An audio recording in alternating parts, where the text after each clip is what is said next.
turning 250, and it's time to rock out with our forefathers.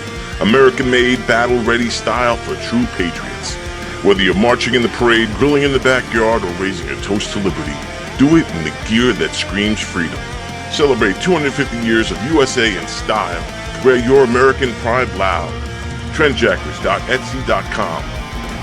Grab yours before the fireworks.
From Governor's Comedy Club in Levittown, this is Sports Bash, presented by TicketBash.com.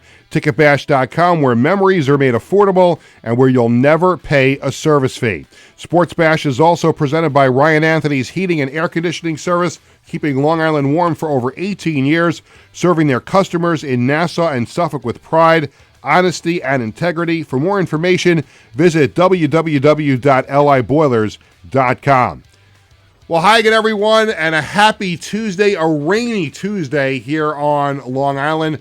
I'm Peter Schwartz. 516-465-3990 is the number to call if you are watching us live. Make sure you're subscribing to Govs Comedy Club podcast channel on YouTube and Facebook, and follow Sports Bash Media on X, Instagram, and Facebook. And you can also listen to Sports Bash on Apple Music and Spotify. Coming up on the show, we're going to talk a little college football with Joe Rexrode, national college football writer for The Athletic, and there is so much going on in college sports. I'm going to talk about my perspective on it in just a minute here, but lots to talk about with Joe, and we'll get to that in a little bit. We'll also have the Sports Bash Media poll question of the day. We'll have What's Hot at TicketBash.com. And the Coach's Collectibles item of the week. And on this December 2nd, we will have a special birthday celebration. Nobody here on the show, well, at least like directly on the show, related to the show. I didn't bring in a birthday cake. But it'll be a very, very nice little happy birthday to somebody very special a little bit later on in the program. So we have all of those things. We'll also tell you about Thursday show, and this just happened a couple of hours ago, but we've got a terrific guest booked for Thursday show, and if you know me and you know the teams that I root for, you won't be surprised why I'm so excited about this on Thursday, so we're going to talk about that a little bit later on.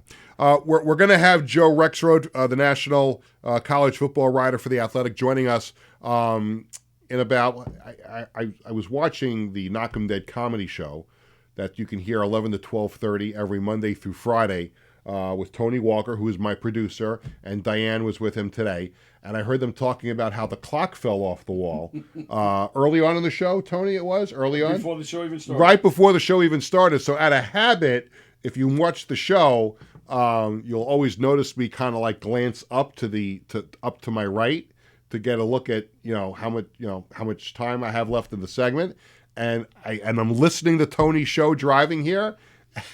And by habit, I look up at the wall. Of course, the clock is not up there, so we'll have the crack staff take a look at that and see where we can get that clock. But in about 17 minutes or so, we're going to talk to Joe Rexroad a little college football. But here's what I wanted to start with. All of college sports, and I'm dealing with this on different levels now, obviously with my wife and I have a son, Bradley, who plays college football, so there are elements of this mayhem that we are dealing with as well and have dealt with over the last couple of years. But big-time college sports is really in a lot of trouble, and specifically when it comes to college football. And I'm not sure how many people in the New York metropolitan area. Look, we're on YouTube and Facebook, so we have viewers that are in different parts of the country where college football is a lot bigger than it is here in the New York area. But we are dealing with a major, major problem in college sports. For years, if you were a college football player, and I'll keep it to college football because that's what I'm most intimately involved with right now. But if you were a college football player and you wanted to leave your institution, unless there was a coaching change or some strange set of circumstances, if you wanted to transfer to another school, you had to sit out a year. Like if you were going to Penn State and you wanted to now go to Miami of Florida and you transfer, you've got to sit out a year. And obviously you couldn't be paid. So you either accepted your free education, or if you took money from a booster or something like that, your school was subject to sanctions if the NCAA and other parties found out about it. Coaches, though, have always been allowed to leave. Always. And could you imagine you're a family, you're sitting in a room, and you've got a son or a daughter, because this goes on in women's sports too. You've got a child who is getting recruited to go play in college, and that coach from that school comes into your house and sits down with the young man or the young woman and the parents and said, we would like your son or daughter to come to XYZ University. Not only will you make our team better, but you will get a great education at our university. You will get a degree. You will have the 4 greatest years of your life here at our university, and you'll be great. You're going to play in front of 80,000 people on Saturdays. You're going to be a big star in our community, and if you're fortunate and we can help you along the way, we'll get you to the NFL, or we'll get you to the NBA, or we'll get you to the WNBA, whatever it might be. And that changed for kids eventually down the road, but for coaches, you could be sitting in that room with a student athlete and say, you're going to have the greatest 4 years of your life here. And a year later, that coach is gone because that coach then got an offer to go coach at a bigger university for millions more and years more on the contract. And now that student athlete, unless he appeals or she appeals, is stuck at that university for 4 years, when the person who brought you there is now not there. So you have to appeal in order to be able to leave without sitting out a year. That's all changed now. It's all complete mayhem and chaos. We've got the transfer portal now, where now kids can go into that portal, and we went through it in our family last year, and that was a different, interesting set of circumstances. But now, like I look at the St. John's basketball team. The St. John's basketball team won the Big East championship last year and advanced to the second round of the NCAA. And I went with Glenn from Flushing, my buddy Glenn. We went to opening night for St. John's. And of course, you're going to have players who graduate or turn pro without graduating. But you'd think a good part of that team came back, right? So they have a ceremony before that game. 4 players from last year's St. John's team. Now, granted, basketball is a lot smaller roster than football, but this is the example. Out of like 15 players, 4 players were back. St. John's basically wiped out 90% of the returning players, and Rick Pitino brought in all these other guys from the transfer portal. So, and St. John's is arguably a better team this year because of the improvements that they made. But the coach can also leave. Like, he gets a bigger deal. There's no contracts anymore. And I bring all this up because if you follow sports closely enough, you know what happened over the weekend. Ole Miss football is the 7th-ranked team in the country. And Lane Kiffin has been there for like 6-7 years. Hey, 6-7. I did it. I got it into the show.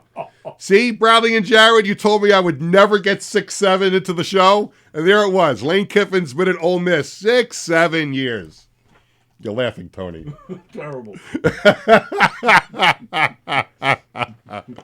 And I didn't even mean to do that. That happened by accident. You're a pro. I've done. Like, you know what? Maybe there's a future for me in this business. So yeah, 6-7 years. And he's having great success there. And he's been at other stops along the way, pro and college and everything. So Ole Miss is going to the college football playoff. They're the 7th-ranked team in the country. They have, some may say they maybe don't have as good a chance as other teams, but they are the 7th-ranked team in the country. They are going to the college football playoff. They will have a chance to compete for a national championship. And all we have heard for weeks is how Lane Kiffin is going to be courted by LSU and Florida for their head coaching vacancies. And I'm saying to myself, what is going on here? He is coaching one of the top 10 teams in the country, and he's entertaining offers from another school? How about the 100 players that are on your team? They're focused, I would think, trying to win a national championship, at the very least, win an SEC title. Because you get a nice trophy for that too. And now we find out, as they approached their game over the weekend, the Egg Bowl against Mississippi State, we find out that Lane Kiffin is going to make a decision after the game on Saturday. Is he going to stay at Ole Miss, or is he going to move on to LSU or to Florida? And now we find out that the talks are heating up with LSU. And Ole Miss wins that game on Saturday.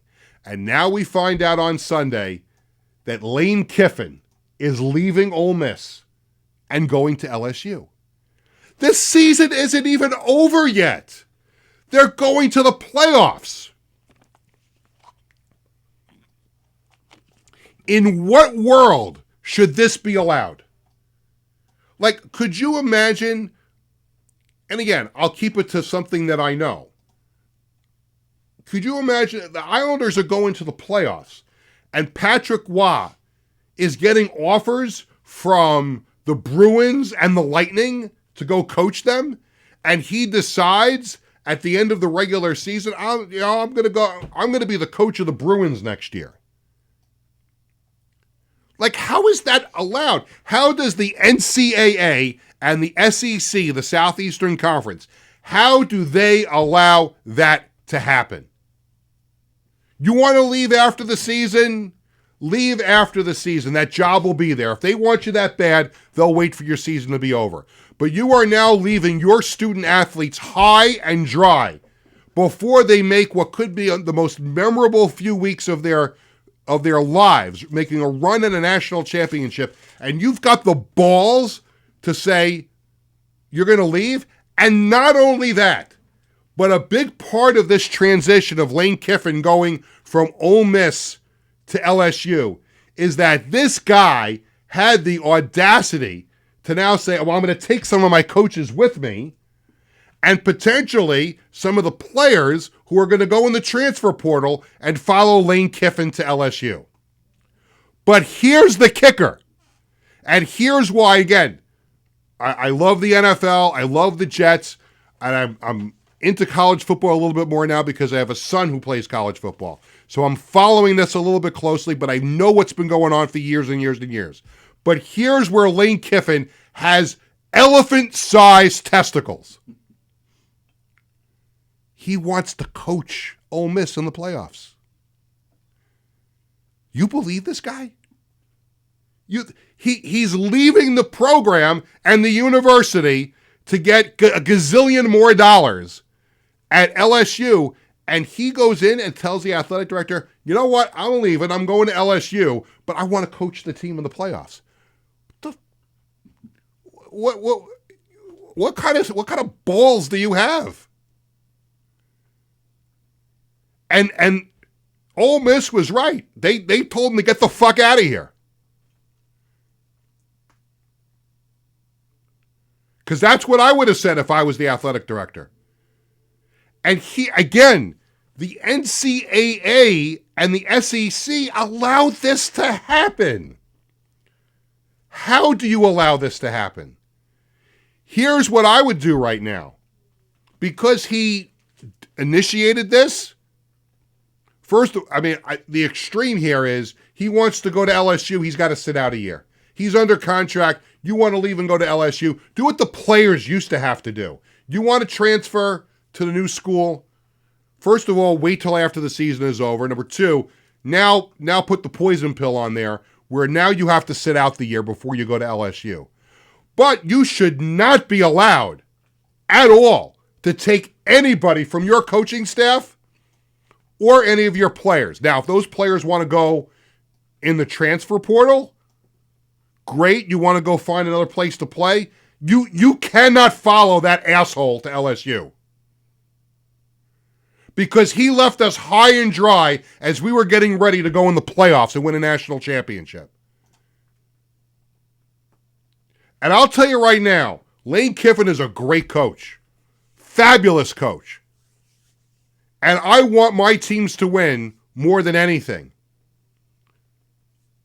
I would not want this guy coaching my team. Because I think there are some things in sports that are bigger than wins and losses. I think being a human being is one of them. But this guy, I'm sorry. And I'm 58 years old. I've been in sports for 36 years, been a fan of it long before that when I was a little kid. I've seen these guys get up and leave. This coach leaves that place and goes there. That player goes in the transfer portal, goes here. But I want to just stick on the coaches for a second.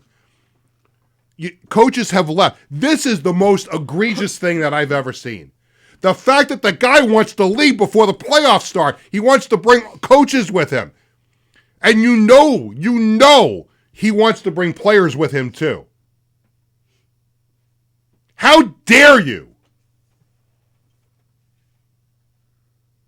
I mean, if you're fired, that's one thing. You want to get up and leave. And if you're fired and you're still getting money on your contract, I get it. You may want to sit out a year and enjoy the money that you're getting. But if you want to go coach somewhere else, you go coach somewhere else. But in this case, are we kidding? The 7th ranked team in the country. You have brought this school to heights that they haven't seen in years, maybe ever in the school's history. And that's not good enough for you? And I'm not one to say, well, if you want to go get a better job, it pays you more money. That's what this country is about. But contracts should be a thing too. And maybe I'm just naive, and I think it's hard to be naive at 58 years old, but I would have a hard time if I was a coach and I went to a family's house and I sat down with the parents and the player and I said, come to our school, you'll be a great player for us, you'll get a great education, now you'll make some money with NIL, and you'll have a great time here. And you leave? You had a chance to win a national championship, and you want to leave? You got one foot out the door? And you're saying you're going to leave, but you want to stay and coach that team? Bullshit.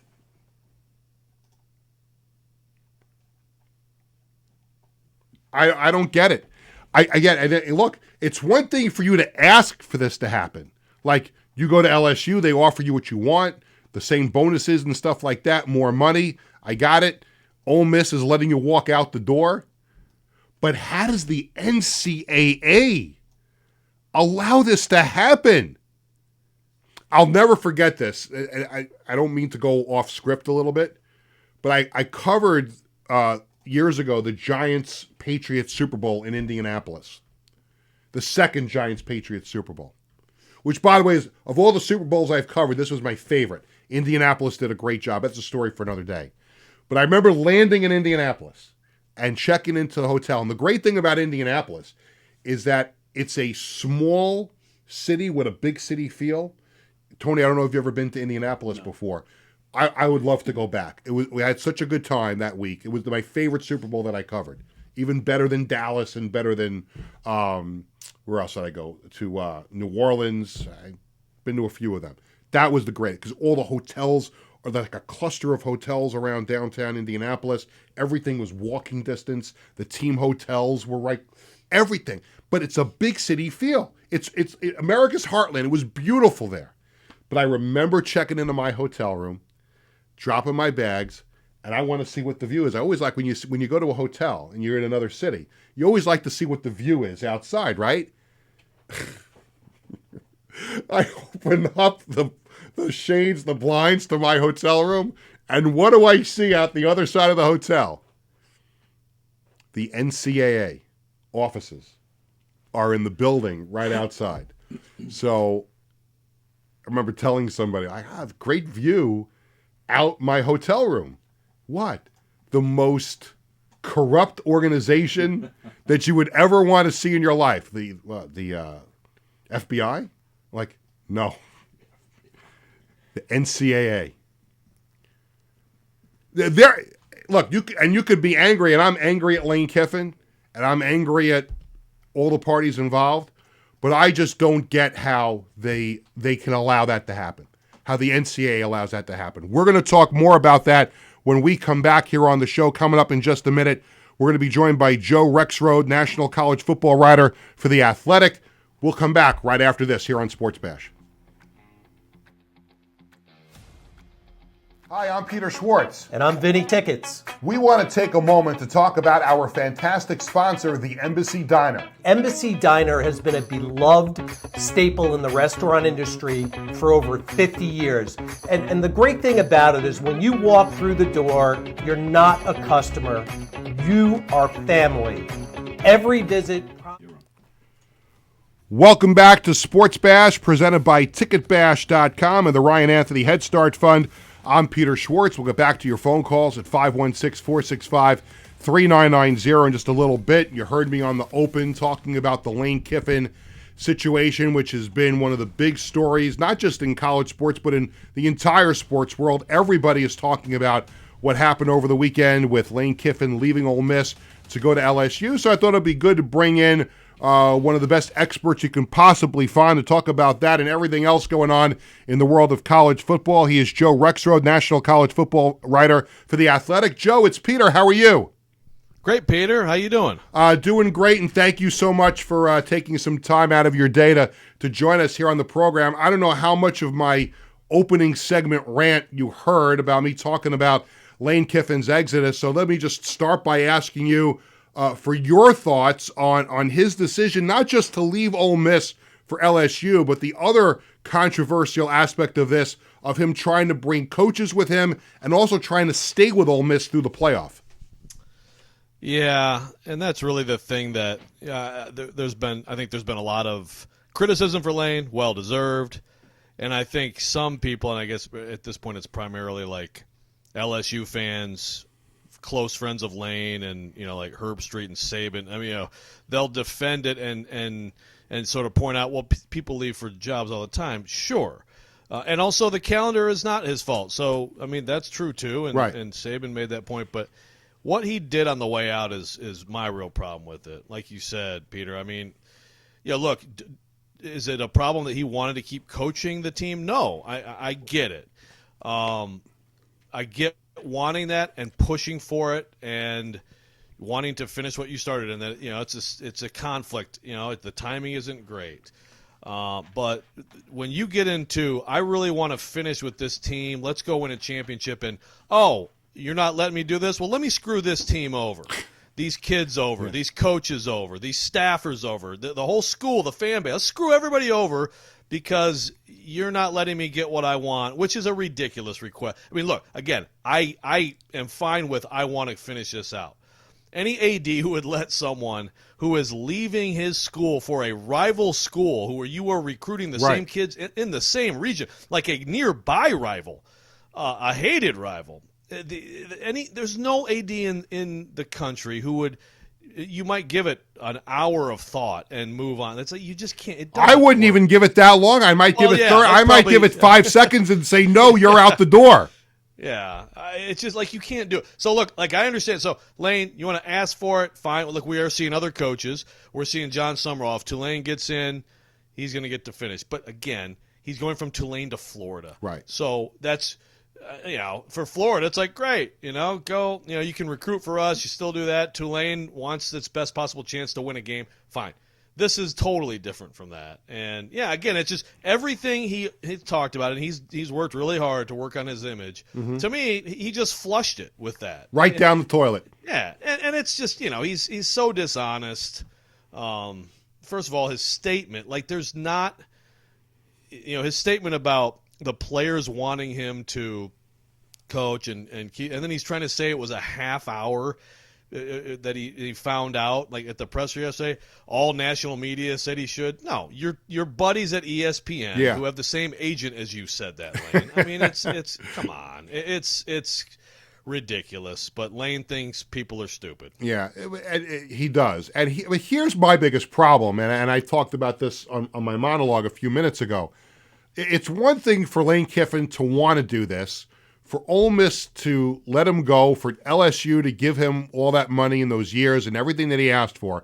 But my biggest problem in this whole thing is, how does the NCAA and the SEC stand by here and allow this to happen? Because look, you can go back years and years and years in college sports where one coach, and it's not just football, it could be basketball, whatever. You have coaches are always leaving, and players now are leaving in the transfer portal. So I get it, change is a part of college sports right now. But for the NCAA and the SEC to allow this to happen just is mind-boggling to me, Joe. Yeah, well, the coaches push for this calendar, and so with the portal and everything, and so of course they're obvious, and I understand it. Like they're concerned about when players leave and closing the windows and all that stuff, and then of course we get to this situation with the way the calendar sits. It's a disaster. But the NCAA to me is again, it's about the calendar. Can they do something about it? I mean, everybody has to get together. Now you bring up the SEC. That's an interesting one because this is inside Sankey's league, and you could try to put in, again, just like the NFL, right? I mean, you have certain periods where you can't tamper, you can't talk to somebody, right, and all that stuff. You could do that. Now, if the SEC or another league tried to do that, how many lawyers are jumping all over that? Right, well, right. So, I mean, like the profession, like the coaches have to get together and they have to come up with something. I mean, this is not, I think we're all seeing it. And it's not like, I mean, everybody knew what the calendar was. So, like, right, you knew this was possible. Now you see it play out. And I think, everybody's going to have to go back to the drawing board. But it's just, again, when you have the academic calendar, and then you have this, and then you have what the playoff calendar, what it is and everything. I can't sit here and tell you I have this magical answer. Right. But look, everything's going the way of professional sports and college sports. I mean, it's minor league professional sports. Mm-hmm. And this is one of those where the NFL obviously has some things in place where it's like, no, I mean, there's just a time and a place for this, and this is when you do it. Again, the problem is you're into recruiting now. It's signing day this week. So everybody's like, no, I have to have my coach in place now or we're screwed. Right, right. So, it's a lot, but obviously somebody has to do something.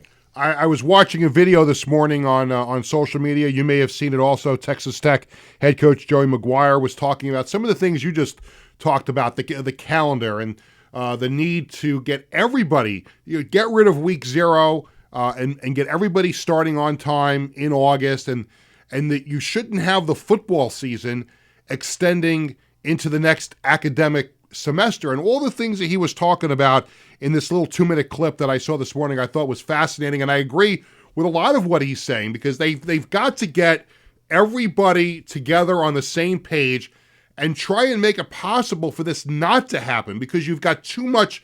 There's enough chaos already, Joe, with the transfer portal and teams looking different from year to year.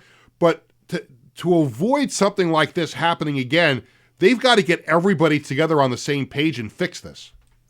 Yeah, I mean, the two things that come to mind, if you had player movement, after the spring, and for one thing, like if you think about all this transferring, I mean, look, you're still talking about a very small percentage of these kids who are going to play professionally, right? Right. I mean, people should still be very much, whether an 18 to 22-year-old is, it should still be very much a priority that these kids are getting degrees, that they're making the most of most of these kids, like, they're going to need the degrees. So to me, like, if you didn't have movement within a school year, that probably helps that, right? Finish out the school year, player movement, if you could restrict it to like spring/summer. And also, I would say move up everything else. I mean, look, we got championship weekend.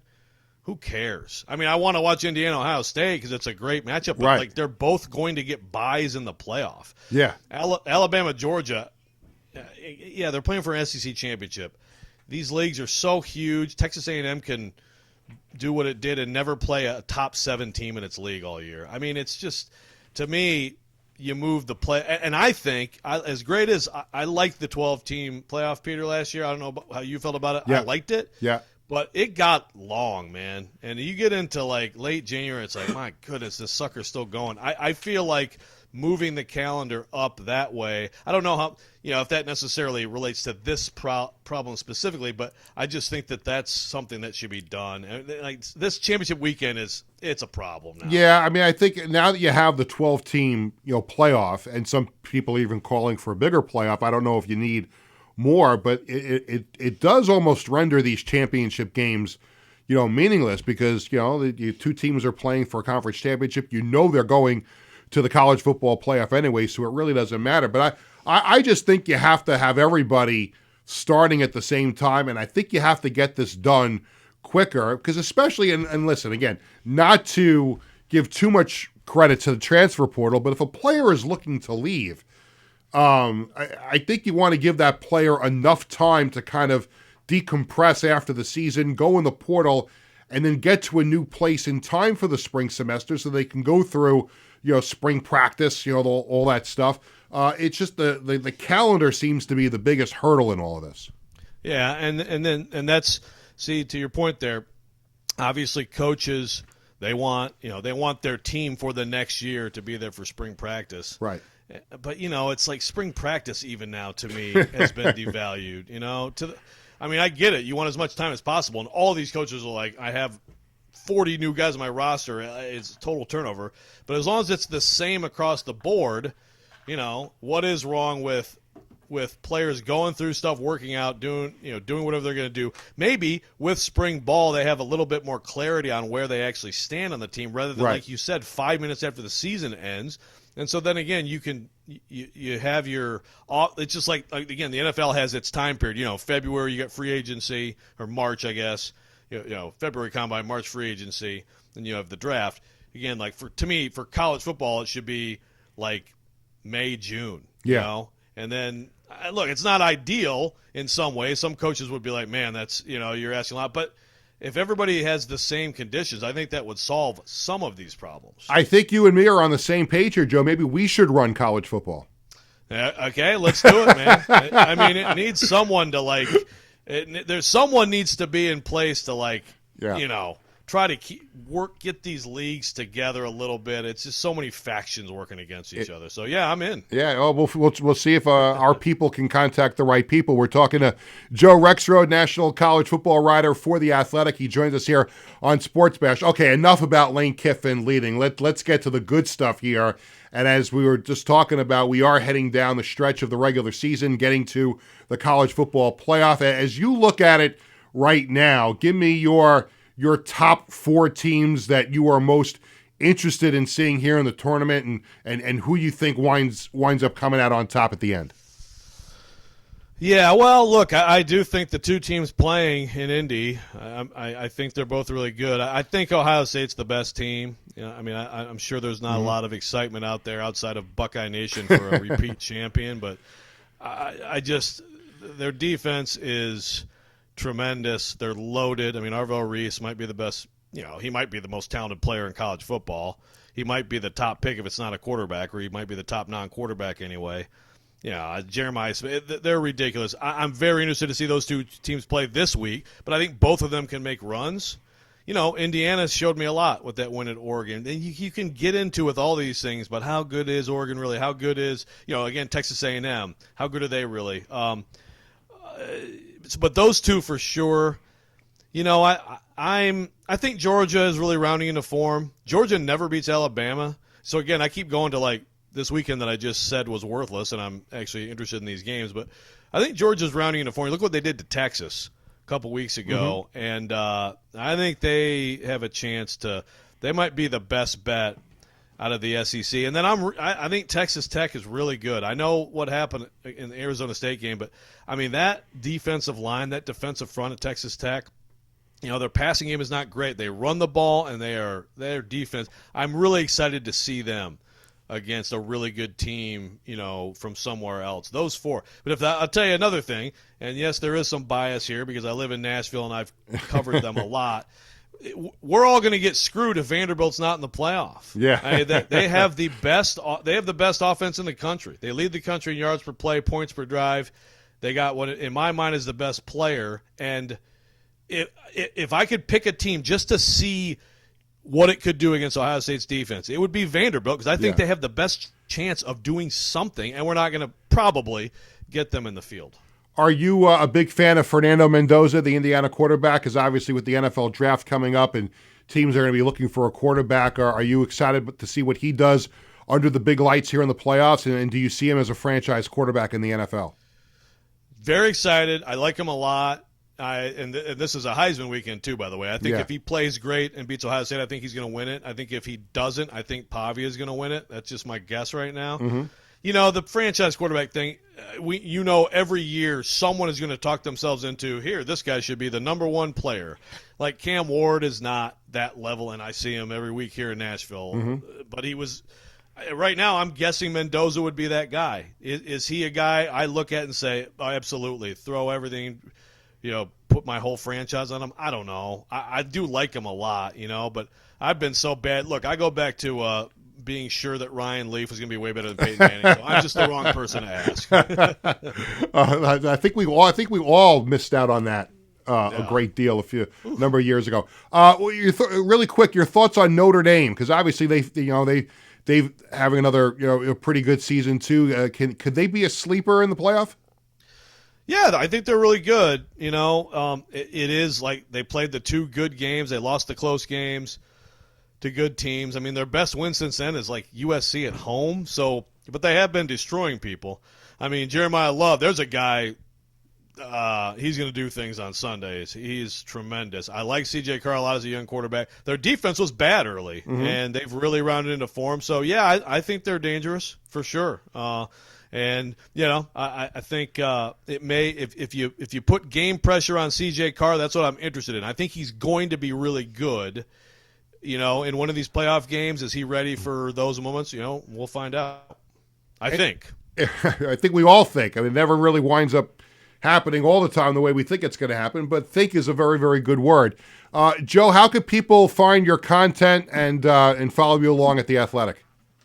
This is theathletic.com, and I'm on X at Joe Rexrode, JoeRexRode. Joe, thank you so much for spending some time with me here on the show. Happy holidays to you and your family. Enjoy the playoffs, and hope we can talk again somewhere down the road. Sounds great. Thanks so much for having me, Peter. Awesome. Joe Rexrode, national college football writer for The Athletic, and a lot to really engulf and take in about what is going on in the world of college football. Not just the bad, but the good too, as we get ready for what should be an exciting college football playoff. Still more to come here on the program. Coming up next, we're going to have What's Hot at TicketBash.com. We'll have the Sports Bash Media poll question of the day, the Coach's Collectibles item of the week, and we are going to wish someone a very, very happy birthday. All of that is coming up when we come back right after this. Promises to be filled with warmth, love, and respect. And here's an extra treat. If you mention Sports Bash during your visit, you enjoy a free dessert on the Embassy Diner. Come on down to the Embassy Diner, where great food and great company are always on the menu. Visit the Embassy Diner, located at 4280 Hempstead Turnpike in Bethpage. In 1982, the Marty Lyons Foundation began with a single heartfelt mission: to bring moments of joy and hope to critically ill children by granting wishes that make their dreams come true. Since that day, we have touched the lives of over 8,600 families, raising over $44 million to grant wishes that offer a beacon of light in their darkest times. These precious wishes cost an average of $7,100 each, and your support is crucial to our mission. Every donation, big or small, makes a difference. And with 84 cents of every dollar going directly to supporting our families, you can rest assured your support truly changes lives. The Marty Lyons Foundation operates 11 chapters in 14 states now, working tirelessly to reach as many children as we can. This dedication goes hand in hand with our commitment to transparency and accountability, earning us top ratings on Charity Navigator, Great Nonprofits, and Candid, which underscores our dedication to those we serve.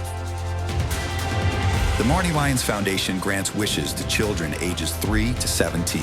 And what really makes this foundation so special is our willingness to grant not only a first wish, but also consider a second wish to a child who continues to battle a life-threatening illness.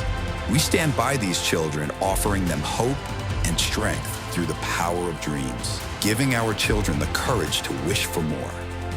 What's your purpose in life? Is your purpose in life to live in the big house and drive the nice car? No. Your purpose in this life is to make it a little bit better for those that follow and realize that we live for today to see a better tomorrow. Visit MartyLyonsFoundation.org to learn more and get involved. In 1982, Welcome back to Sports Bash, presented by TicketBash.com and the Ryan Anthony Heating and Air Conditioning Service. I'm Peter Schwartz. We thank Joe Rexroad from The Athletic for joining us here on the show. And as you hear the song, happy birthday. And it is a pretty significant one in the Schwartz household. A very, very happy 20th birthday to my older son, Bradley. 20th. Look at that picture, that first one there. That is taken on the field at Hofstra at Jets training camp 20 years ago, and he has grown into a very, very mature, responsible, and smart, and really just good young man. And there's the four of us at one of his football games this year.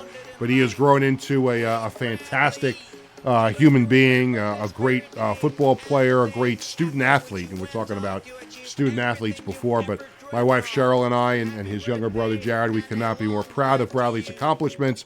We wish him the happiest of birthdays. Enjoy the day, and it's not, it's kind of tough sometimes. You wish the best for your kids, and there's always mixed emotions when they go away to college, and when you are away, you miss things. And so I can't remember. Last year, was he home on his birthday last year? I don't remember. But obviously, it's a little weird when your child is not home on the birthday. But from a couple hours away, we wish you, Bradley, nothing but the best, the happiest and healthiest of birthdays. And we're going to have you home this weekend again for a flag football tournament that he's going to be involved in with his brother. So we're going to get to see him again this week. But all the best to Bradley, 20 years old today. I can't believe it. It was like yesterday. It was like yesterday. And sometimes you wish it was yesterday, if that makes any sense. Sure does. Yeah. And my wife just texted me. He was not home on his birthday, so this has been 2 years in a row. So I didn't realize that. I can't remember what I had for breakfast this morning, much less what happened a year ago today. So, but happy birthday to Bradley, and we look forward to it was nice having you home for a few days, but. We will welcome you back this weekend for a couple of more days of fun. It is time for What's Hot at TicketBash.com. On the sports calendar, the Islanders host the Lightning at UBS Arena tonight. And then on Thursday, and I'm excited to go to this game with my younger son, Jared, And this should be emotional. The Islanders will host Brock Nelson and the Colorado Avalanche on Thursday night. You know there's going to be a great tribute video for him during the first TV timeout. And I would expect, a sellout crowd, 17,000, and he will get as big a cheer as any returning player has ever received for the Islanders. And I expect the roof to be blown off the building on Thursday night as the Islanders welcome Brock Nelson back to UBS Arena. Also tonight, the Rangers host the Stars at Madison Square Garden. Wednesday night, the Knicks host the Hornets at the Garden. The Devils will host the Stars at the Rock. And on Sunday, the Jets host the Dolphins at MetLife Stadium. Upcoming shows and concerts, Z100's Jingle Ball. It's coming up December 12th at the Garden. Stevie Nicks will be at Barclays Center. No, she won't be. She was already there on November 19th. I forgot to take that out of the script. The Jonas Brothers at UBS Arena on December 21st. With all due respect to Stevie Nicks, we hope she had a wonderful concert at Barclays Center that I, of course, was not at and did not have any interest in being at, but hope everybody enjoyed the Stevie Nicks concert at Barclays Center back on November 19th. Get the best seats at the best prices with no service fees at ticketbash.com.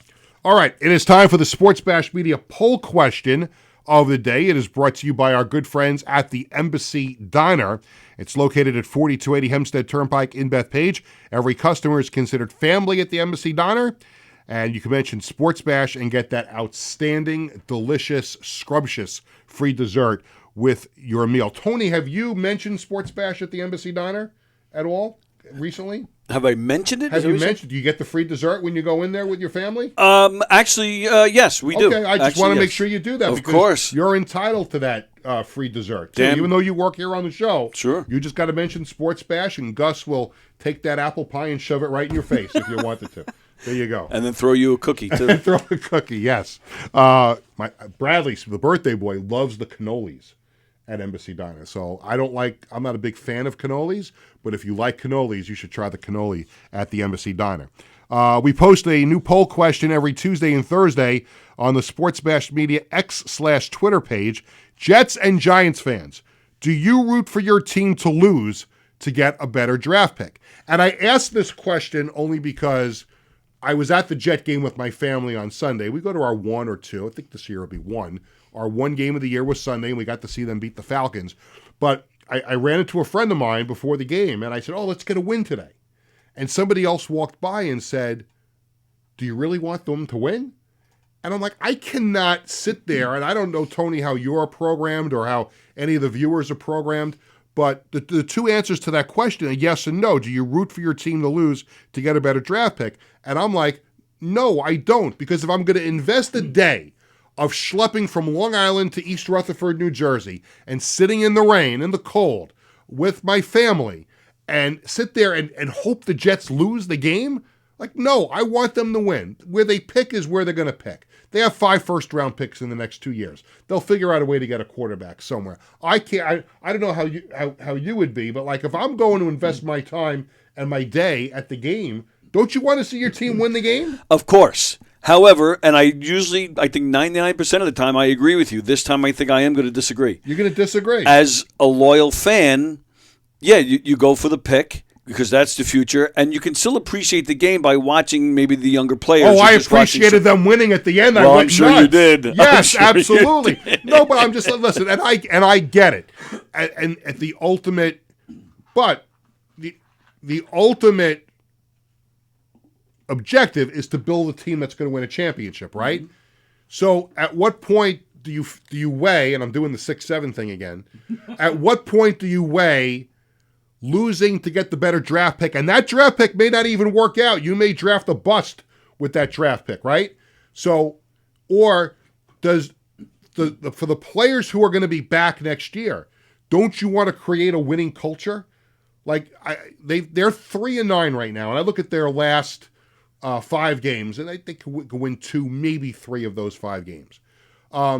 Isn't it better to build the culture? Like, learn how to win the game. You have a new regime, a new head coach in Aaron Glenn, and I just like the idea of being able to and plus, I sat in the rain and the cold for 4 hours. I wanted to see them win at the end. I was as happy after they won that game as I've been the years that they've gone to the playoffs. Like you can even ask my wife. Like I went nuts when. Oh, I believe you. Yeah, absolutely. I just think this year is a wash. So it's just so pointless that I almost want to say it doesn't matter. Right. I mean, if I'm sitting at home and they get their ass kicked or whatever, I can turn it off and go do something else. For the rest of the day. Yeah. But if I'm there, and I would have been miserable walking out of there again if they had lost, because it would have been 4 straight Jet games that we had been to that they would have lost, plus I throw in the Islander Ranger game. So every time I leave MetLife Stadium, I'm angry. But Sunday, I was very, very happy. The traffic didn't seem as bad as it normally did. And it was fun to talk in the car with my family about a win and to listen to an Aaron Glenn press conference on the radio after a win. It was fun. So no, I cannot root for my team to lose when I'm watching a game. Speaking of the game on Sunday, we had a wonderful time. It started with our good friend Sean Winters, who was here on the show once before, has this great tailgate party out in the parking lot, and he cordially invited us to come to the tailgate. Some great food. We got to see his big giant bus, that little truck that actually has the grill inside there. Phenomenal time. Then we make our way inside, and who do I run into inside? My good friend, and he's been a guest. He hasn't been on the show since we've been here at Governor's, but he was on the old show. My good friend Fireman Ed, and we had a wonderful chat. He got to see everybody in the family, and especially Bradley talking about his football prowess and everything like that. Here's the interesting thing about me and Fireman Ed, and I don't know how many people know this, and I don't think I've ever had this conversation with you, Tony. There was a point, me and Fireman Ed had a massive fallout. A massive war of words that started out when Sid Rosenberg was hosting on WFAN, and the subject of Jet fans on FAN came up, and he was talking about Joe Beningo and myself, and he said some less than stellar things about me because I guess I must have said something less than stellar. I think I may have called him a fraud, that he stopped going to games or thought he was like I think what I said was, I think he was like, I think I may have said something about, he thinks he's the only Jet fan among anything. There was something that happened. It triggered this huge argument, and it went on for a couple of years. Wow. Until a mutual friend of ours called me and said, it's a shame that the two biggest Jet fans that we know, you and Fireman Ed, don't talk to each other and are angry at each other. Maybe you should pick up the phone and call. I'm like, I don't have his number. The guy gives me the number. I text Ed, Peter Schwartz, would you like to talk? Absolutely. I called him up. We had the most wonderful conversation for an hour on the phone. If the world's problems could have been solved, like me and Fireman Ed solved our problems, and I am just very, very happy that he is a dear friend of mine and always asks how my family is doing. And one of these days, me and Fireman Ed will give each other a high five walking down the Canyon of Heroes after the Jets win the Super Bowl. I hope. Well, the first thing I'm going to do when that happens is I'm going to go to the hospital, because my wife has said if the Jets ever just go to the Super Bowl, she's going to have to take me to the hospital. But if the Jets ever do win, I'm going to kiss my wife. I'm going to give her a big hug. I'm going to hug my kids. And then I'm going to look for Fireman Ed at the Canyon of Heroes and give him a high five. So I think that's what will go on. But it was good to see him. And then we had great seats from my employer, WFAN. And we pulled some strings thanks to Sean Winters, and we were able to move down to the Coaches Club, and we had some even better seats down for the ending. And Nick Folk's game-winning field goal. Jets win 27-24. And when you are in the Coaches Club and you are leaving the game afterwards, they allow you to leave, and this is good for us because we're parked on the other side of the stadium. You're allowed to walk across the field. And if you have a football with you, you can have a catch or whatever, or you can just walk through the club on the other side out to your car a little faster. So second time we've had a chance to do this, and I love this. We got to take a family photo on the field. And the last time we did this, it was after that Black Friday game when they got spanked by the Dolphins, and the scoreboard said just Black Friday football. I said, we have to do this again because now the scoreboard says Jets win. And I don't know if we'll ever get to do this again. So we have to take a family picture. The sign says Jets win. We have to do this. So we were very, very happy to do that at the game on Sunday. So it was a rainy, cold day, but it was a good day because the Jets wound up winning. Last Wednesday, we went to the Islanders-Bruins game. Islanders didn't win the game, but it was Matt Barzal bobblehead night. And you had to see the massive humanity outside UBS Arena for this game. We took the train there, took the shuttle bus over, and I have never seen in the 4 or 5 years that UBS Arena has been open, I have never seen, even for playoff games, I have never seen the mass amount of people that were outside the arena trying to get in. And we were lucky we got in, all 4 of us got bottles. So I thought it'd be cool on the show. Let's take a look at the bobblehead. I have not opened up any of the boxes at home. And of course, Clumsy Peter has to make sure that he does not drop this on the floor. So let's open up. And I like the fact that there's no styrofoam. I hate when they give out the bobbleheads with the styrofoam because then you get it all over and everything. But this was real. Oh, look at this. You know, a lot of times they give away the bobbleheads and they don't look like the actual person that it's supposed to. But they did a wonderful job with this. And Tony, am I holding this up good for the? Can I move it a little closer? I'll move it a little closer. How about that? It looks just like Matt Barzal. Yeah. They did an amazing job with this. Let me turn it around. By the way, there's UBS Arena's logo on the side, and then here's the Barzal 13 on the back. They did an absolutely phenomenal job with this bobblehead. I'm going to put it down on the ground here. I don't know if we can still get a shot of that while it's on the ground. No? Yeah, I'll get it. Okay, all right. Great job by the Islanders. And by the way, the company that made it is Coyote Promotions. And if you go to a lot of games and you always see the T-shirts they give out and all the promotional items, they're the ones who do a lot of it. And they did a fantastic job with that bobblehead. So that is going to get added to the bobblehead area in the Schwartz household. I'm sure my wife is thrilled to hear that. 2 bobbleheads going upstairs to the boys' rooms. And we got a 4th one that is ticketed to Uncle Pime, my friend Larry, who the kids call Uncle Pime, who could not make it to the game on Wednesday night. So we are going to give him the 4th one because my wife said he can gladly have mine. Nice. So that's the type of person Cheryl is. She always wants to make everybody happy, and she has donated her Matt Barzal bobblehead to Uncle Pime. So Uncle Pime, next time we see you, you'll get one of these great Matt Barzal bobbleheads. Time for the Coach's Collectibles item of the week. It's this Giants Jackson Dart and Camp Scatterboo 16x20 signed photo. Coach's Collectibles, your number one source for 100% authentic sports memorabilia and live public autograph events. And it's a great picture. And those are 2 Giant players that the fans have taken to. So that's a great item if you're a Giants fan. Upcoming Coach's Collectibles events. Tomorrow, Islanders forward Emil Heineman.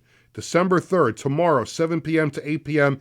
at Rip-It Card Company in Cedarhurst. And then an event that Tony is going to go to, Met broadcasters Gary Cohen, Keith Hernandez, Ron Darling, the best booth in baseball, Saturday, December 6th from 11 a.m. to 12:30 at Mulcahy's in Wantagh. Sunday, December 14th, Mulcahy's has 2 signings. First off, 10:30 a.m. to 11:30 a.m. Get your ass in the jackpot. Get a shot with Terry Collins and umpire Tom Hallion doing a public signing. 11 a.m. to 12:30 p.m., a signing with Mets third baseman Brett Beatty. For more information on all of these events, visit coachescollectiblesny.com. The John Thiessen Children's Foundation will hold their annual holiday gala on Thursday, December 4th at Mulcahy's in Wantagh. That should be a fun night. Now, before I get to hold that up there for a second, or just me on here before I get to that logo.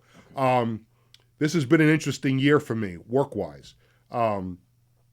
Obviously, everyone knows about the failed football thing that happened. We don't really have to spend too much time on it. But right before I took that football job, I was offered a job with the American Soccer Club of New York here on Long Island. And at the time was the right thing to do, to take the job with the football team, because I thought it was going to wind up, being a good thing. And it turns out it was a big, giant mistake. Because it didn't work out the way we thought. But I do want to thank now for, there's always second chances in life, and sometimes good things happen to those who wait, and for me, I think it did. Thanks to Jim Kilmeade and Kevin Reardon at American Soccer Club of New York for bringing me on board this week as their communications coordinator. I'm really excited about this. This will be their 2nd season in the National Professional Soccer League. I'll be doing some media relations for them, some website writing, some sales, and when the season starts in May, I'll be their public address announcer, the job I was supposed to have last year and now added to all these other things I'm going to be doing. They're called the Fighting Tomcats, and we've had Jim Kilmeade on the show a couple of times to talk about the team. So we look forward to continued coverage of the team. Maybe we'll get Tony out and his family to a game. Stay tuned for our venue information, and our schedule will be announced very, very soon. But I am very, very excited to be part. Soccer's got a huge history on Long Island. And the other thing I'm really looking forward to with this new team, well, it's not a new team, second-year team, there's going to be an exhibition game with the Cosmos. And I spent, a number of years working for the Cosmos as their PA announcer. So it'll be nice welcoming the Cosmos back to Long Island this summer for an exhibition game. And hopefully the Fighting Tomcats can make their way into the playoffs and bring a soccer championship to Long Island.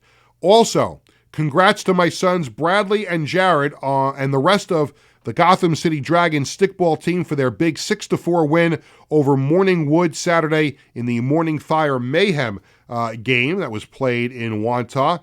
This game was sanctioned by the U.S. Stickball League, and now the Dragons will turn their attention to the OBSL Snowy Showdown later this month. So it was actually a great day on Saturday. I got to do play-by-play for this game on Instagram Live. Both teams did a great job. It was a back-and-forth affair, and now the Dragons, a great group of young men who won this game 6-4 on Sunday. We're watching some of the clips of that game. They are now going to take their talents to the OBSL, the One Bound Stickball League. They're going to take their talents to that league and a tournament called this easy for me to say, and I love alliteration, Snowy Showdown later on this month. So we are looking for, there's that group of kids for their team picture afterward, and this is the tournament they're going to be playing in for the OBSL coming up later this month, the Snowy Showdown. So congratulations to the Gotham City Dragons for a job well done on Saturday. Want to tell you about this Thursday's edition of Sports Bash. Very, very excited. As you know, and we've been talking about the Shoresy Classic coming to UBS Arena next Wednesday, December 10th, when the cast of the TV show Shoresy takes on the Islanders alumni team. And one particular member of the Islanders alumni, Benoit Hogue, who was on that 93 team that went to the conference final. Benoit Hogue is going to join us here on the show on Thursday to talk about the Shoresy Classic. We'll talk about his time with the Islanders. And here's a unique thing about Benoit Hogue, and I know I'm running a little overtime here. I know you always give me the wave, but I have to always apologize anyway. One thing about Benoit Hogue, he was only an Islander for about 3 years. Came to the Islanders in the Pat LaFontaine trade. But not only did he finish his career with 2 other teams, he wound up coming back to Long Island. This is where he lives. And this is why, it always killed me for all these years that the Islanders could never get players to come here. Because for years, all visiting players thought of Long Island was, the only impression they had was they stayed at the Marriott and they walked across the parking lot to the Coliseum.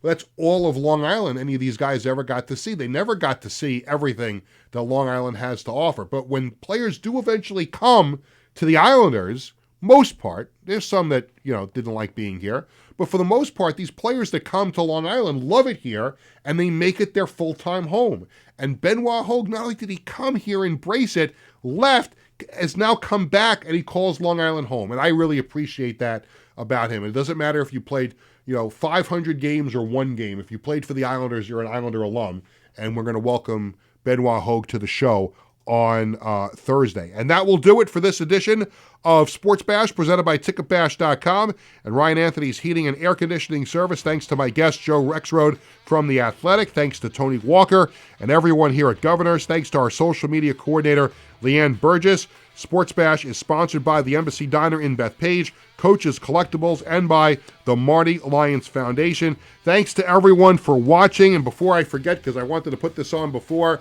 it's great to be with the American Soccer Club, and I have this great NPSL scarf. Let me close the show by putting the scarf around my neck. Sports Bash is sponsored by the Embassy Diner in Bethpage, Coach's Collectibles, and by the Marty Alliance Foundation. Thanks to everybody for watching and listening. We are back on Thursday with more Sports Bash with Benoit Hogue, Thursday, 1 o'clock. We'll see you then. Have a great day, everybody.